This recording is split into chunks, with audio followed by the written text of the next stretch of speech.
Social media has become an integral part of teenagers' life, profoundly shaping their identities, self-expression, and how they connect with the world.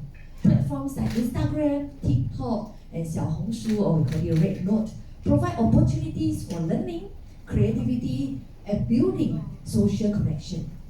However, at the same time, these platforms also expose teenagers to significant risks, including cyberbullying, scam, and online exploitation. Striking the right balance between harnessing the benefits of social media and mitigating its danger is an urgent challenge. From January to October this year, Malaysia recorded 1.224 billion in losses from online scam. Yes, it's 1.2 billion ringgit, including scams targeting both teenagers and adults. Scams such as love scam and investments fraud prey on people's vulnerability. Alarmingly, scammers have now begun posing as representatives of the AGC to record, falsely claiming they can help recover stolen money. Victims, desperate to recoup their losses, often fall for these scandalous scams, further compounding their financial waste. Let me make this clear, ladies and gentlemen in this room. The AGC does not provide such services. These scammers exploit hope and also desperation, and they must be stopped. The Malaysia Communications and Multimedia Commission has been proactive in addressing these issues. This year alone, MCMC worked with the platform providers to remove 255,745 pieces of harmful content. Scams made up 21.5% of this content. Second, only to online gambling, which accounted for 63.6%. And despite this effort, the problem stays. For instance, 274 sponsored scam posts, falsely posing to be AGC agents, were removed from Facebook in just 1 week. The fact that these posts were paid advertisements highlights the indirect complicity of platform providers such as Meta, which profit from such content. Obscene online content, especially those involves child sexual abuse, is another alarming issue. From December 2022 to December this year, 1,947 such pieces were removed, 71.2% of which involve child exploitation. This figure, though shocking, likely underestimate the true extent of the problem. Redesigning reporting and support systems for teenagers is critical.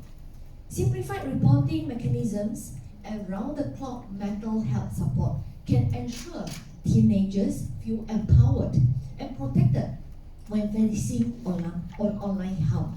Equally important is the call to reimagine digital literacy education. Extending efforts beyond schools and into homes will empower teenagers to better understand and navigate the risks associated with social media in a more responsible and informed way.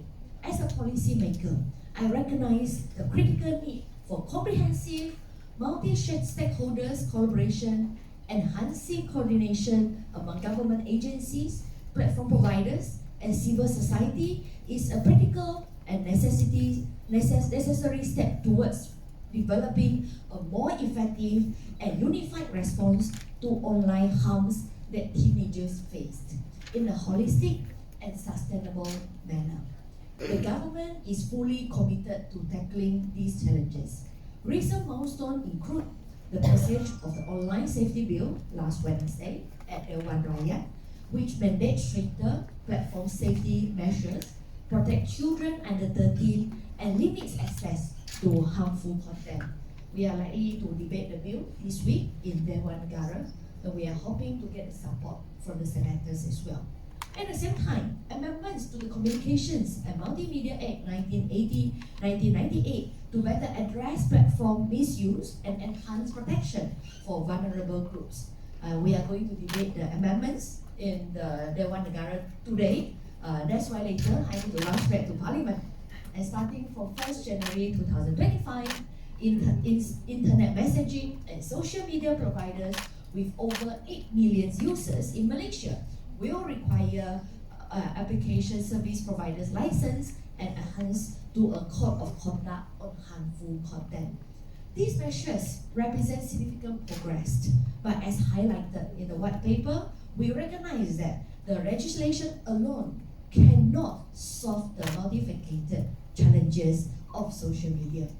Moving forward, we will continue working closely with all stakeholders to develop innovative solutions beyond regulations, focusing on empowering teenagers with tools for safe and responsible digital engagement and providing timely support for those facing harm.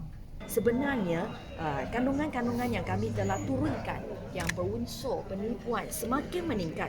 Tahun 2022, kandungan yang berunsur penipuan kami telah turunkan 242.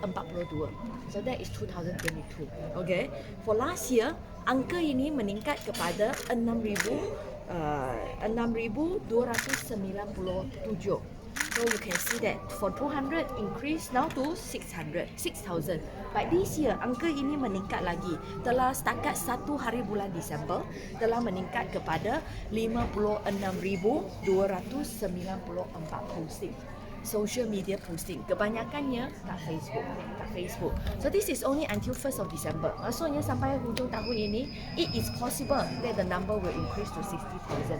So bukan cakap bahawa kementerian tak ada usaha, MCMC tak ada usaha untuk turunkan kandungan-kandungan yang berunsur penipuan. Tetapi pada masa yang sama, kita tak nampak ini merupakan satu approach pendekatan yang efektif kerana sampai tahap bahawa Meta mengizinkan ataupun membenarkan skamer menyamar sebagai AGC dan buat Facebook posting yang menyatakan bahawa AGC sekarang sudah ada satu special task force untuk membantu mangsa-mangsa scam untuk dapat balik kerugian mereka.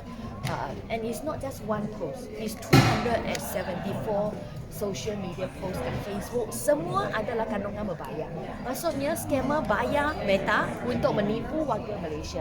So I think that is too much. Of course, after our protest, Meta actually took down the content, but it shows that the screening procedure done by Meta is problematic. It's problematic. From the very beginning, they should not have allowed scammer to impersonating AGC, which is our enforcement agency in Malaysia. How can you allow people to actually put out advertisement to claim that they are AGC without proper background check and verification? Jadi saya rasa ini adalah tidak boleh diterima, dan sebab itu kita perlu usaha daripada semua pihak. It cannot be usaha by MCMC ataupun pihak polis. Tetapi pada masa yang sama, kita juga perlu kerjasama yang lebih baik, lebih rapat daripada platform provider. Dan oleh sebab itu, saya harap apabila Code of Conduct yang akan dipublish oleh MCMC by end of the year, akanlah dipatuhi olehlah platform provider. Pada masa yang sama, kita harap bahawa pindaan kepada CMA dan juga lah RUU keselamatan dalam talian ini akan dapat sokongan di Dewan Negara, kerana pindaan kepada CMA akan dibahas sebentar lagi di Dewan Negara. Jadi kita harap bahawa dapat sokongan daripada senator-senator dan kita boleh wujud satu internet world yang lebih selamat, sebenarnya bukan untuk teenager sahaja tetapi untuk semua orang.